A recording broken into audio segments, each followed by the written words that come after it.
Hi everybody, I'm Bill Whittle, and this is The Firewall.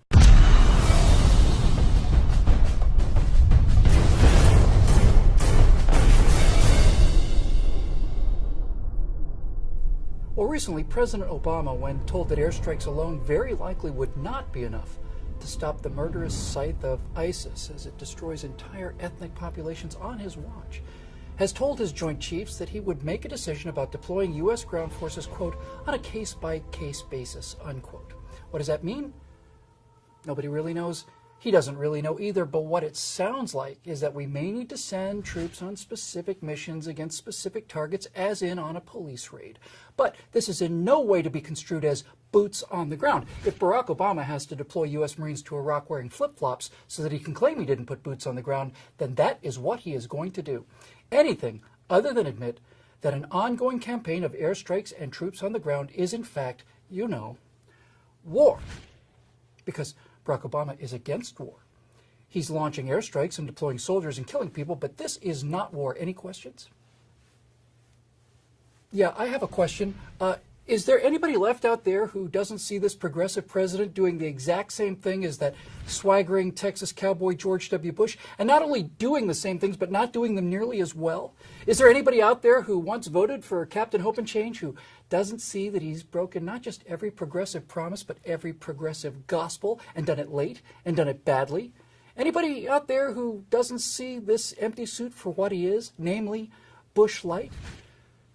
No? Well, where do we begin? How about if we start with Executive Order 13492, Review and Disposition of Individuals Detained at the Guantanamo Bay Naval Base and Closure of Detention Facilities. Barack Obama was sworn into office on January 20th, 2009. 2 days later, on January 22nd, he signed the executive order authorizing the closure of the detention base at Guantanamo Bay. President Bush understood the need for such a secure facility far from American soil because of the dangers of a large-scale rescue attempt of so many high-value terrorists.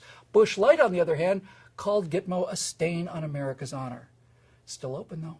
You know why? Well, because, as it turns out, there's a need for such a secure facility far from American soil because of the dangers of a large-scale rescue attempt of so many high-value terrorists. That's why. So, Bush Lite keeps it open in violation of his own order. Hey, speaking of Gitmo, President Bush assumed the responsibility and the concomitant waves of criticism of ordering the extraordinary rendition, that's waterboarding, of a very small number of top terrorists that belong to al-Qaeda. One of these, the mastermind of the 9/11 attacks, Khalid Sheikh Mohammed, KSM, who not only admitted to, but in fact bragged about the murder of more than 3,000 American civilians, broke under that waterboarding authorized by President Bush, a procedure which, I might add, our own Special Forces warriors volunteer to endure as part of their POW training. But that didn't matter to Senator and later candidate Obama because he denounced this as torture. But it was the waterboarding of KSM that gave us the name of the courier who revealed the location of Osama bin Laden. And after dithering and worrying about the possibility of a failed mission for at least 100 days, Bush Lite took time from the links to take credit for getting bin Laden, a victory given to him by his predecessor's moral courage and for whom not a word of thanks was uttered. One more thing. President Bush declared early that he was going to focus on destroying al-Qaeda's ability to strike rather than chasing one single man. That's why the man that Bush Lite bragged about killing was not connected to the levers of power, moving his chess pieces against the great Satan through a series of secret conduits.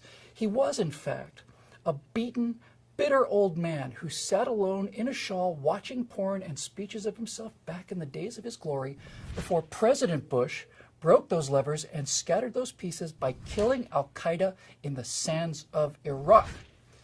Bush Lite, on the other hand, bungling a routine status of forces agreement, told the few survivors of al-Qaeda, actually, he promised them, that we were getting out. Those survivors are now known as ISIS. Now, President Bush occasionally left the Oval Office for a round of golf. Bush Lite occasionally leaves the round of golf for the Oval Office. And while President Bush certainly was not without his faults, they were the faults of a man facing difficult decisions who made them and then owned up to them in the face of merciless political and personal criticism from people like Bush Lite, who now are forced by the same circumstances to make the same decisions, but who makes them late and makes them badly, and who then blames anyone but himself. Perhaps President Bush was not, in fact, a bad man who just liked killing people for fun. Bush Light is doing the exact same things he did. Is he a bad man who likes killing people for fun too? Or is it that the job may be just a little harder than it looks from the outside? That maybe sometimes there aren't any good choices. There's just a bad choice and a worse choice. And finally, heresy of heresies. I think that not only is President Bush a better man than Bush Light, I think he's a far smarter man as well. What? Obama went to Harvard. Bush went to Harvard too, and Yale. He went to both. But Bush was a C student. That's true.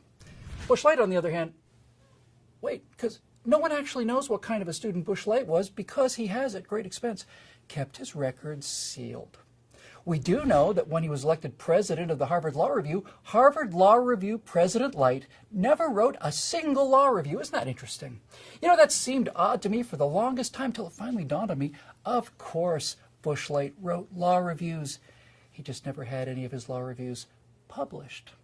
Must be because he was so brilliant, right? That's why they never published any of the president of the Harvard Law Review's law reviews. They were just too good.